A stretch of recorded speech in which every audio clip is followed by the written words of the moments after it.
This lucky man is Philip Miller. 1 year ago, he survived an extinction-level event, holding on to the hope that he wasn't the last human alive. Believing there must be other survivors somewhere, Phil travels across the country, announcing his existence through a loudspeaker. Yet everywhere he goes, there isn't a single soul left standing. Of course, other survivors could still be out there doing the exact same thing, missing him by only days, maybe even hours. But that search could continue forever. So Phil decides to leave behind a message. He paints signs across several billboards, telling anyone alive exactly where to find him. Then he returns to Tucson, Arizona, and moves into his favorite mansion.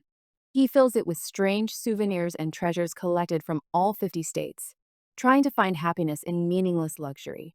5 months later, after turning his favorite bar into a gathering place populated by sports balls with names and personalities, it becomes painfully obvious that Phil is losing his mind.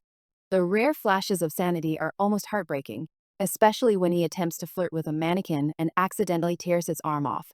Eventually, Phil decides to join the rest of humanity in the afterlife. But just before he goes through with it, the sight of smoke rising in the distance forces him to abandon that plan. He rushes toward it immediately and arrives at a campsite. For the first time in over a year, it seems his prayers have finally been answered.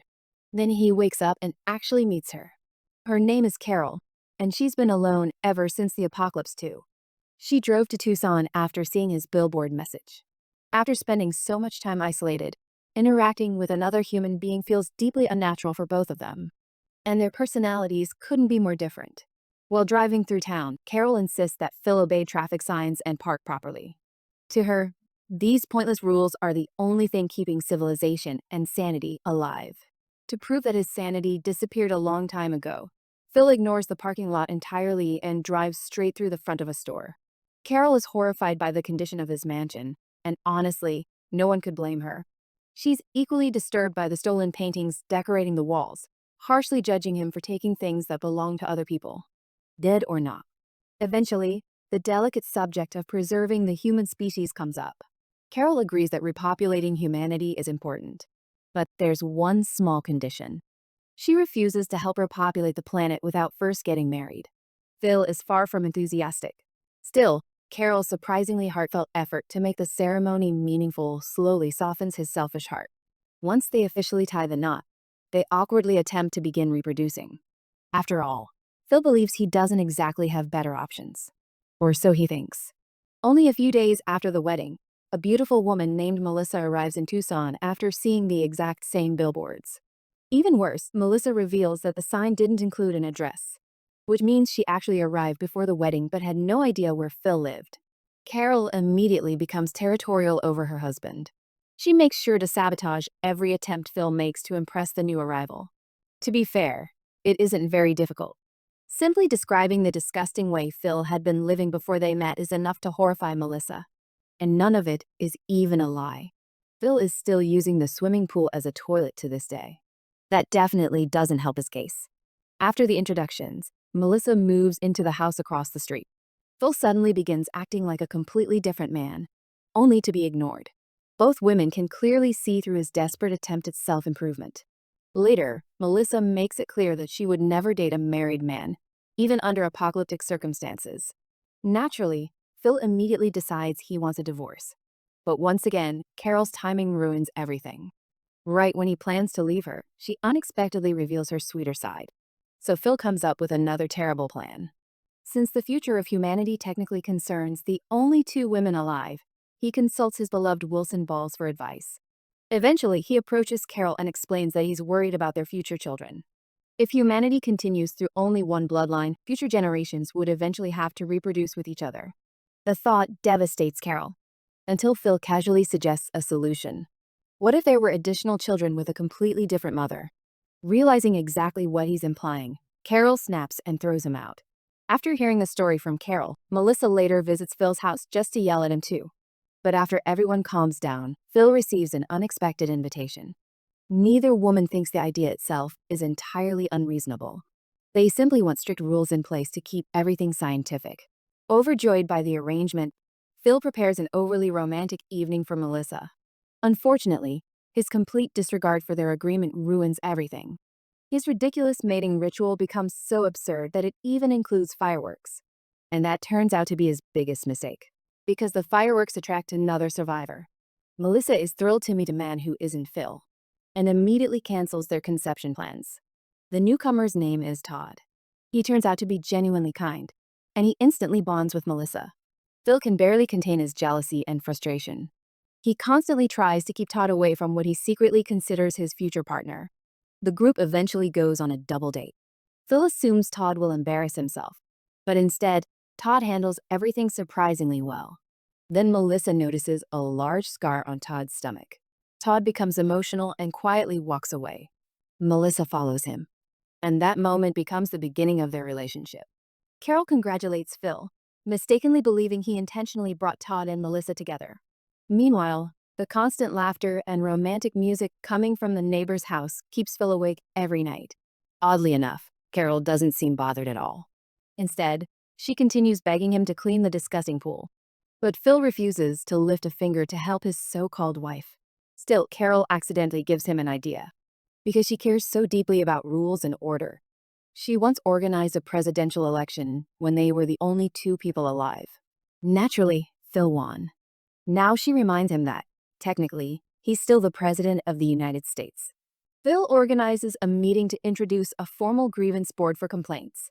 Everyone completely ignores him, including Carol. Instead, the group collectively decides to force him to clean the pool. As time passes, Phil becomes obsessed with the idea that Melissa could have been his if Todd had never appeared. Finally, he invites Todd on a random road trip. After driving deep into the desert, Phil pretends to hear a tire blowout and convinces Todd to inspect it. Then he slowly begins driving away, leaving Todd stranded in the middle of nowhere. But at the last second, Phil can't bring himself to go through with it. Todd climbs back into the car, still believing they're close friends. On the drive home, Todd sincerely thanks Phil and Carol for being such wonderful people.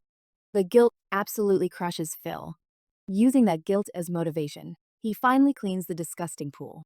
Carol can barely believe he actually did it. She proudly tells him she's happy to be his wife. And for a brief moment, Phil feels good about doing something selfless.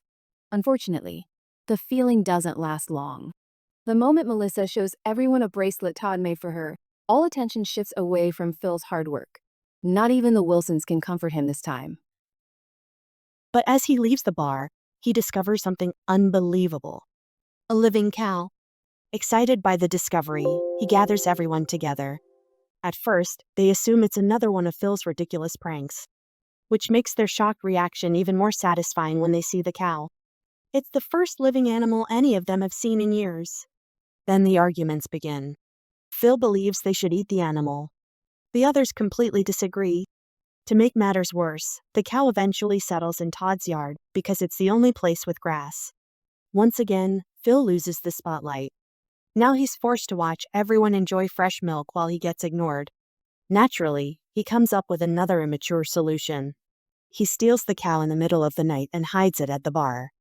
His plan is unbelievably stupid. He intends to let everyone panic over the missing cow before heroically finding it himself. Shockingly, even the Wilsons failed to stop him. The moment the cow disappears, Melissa immediately suspects Phil.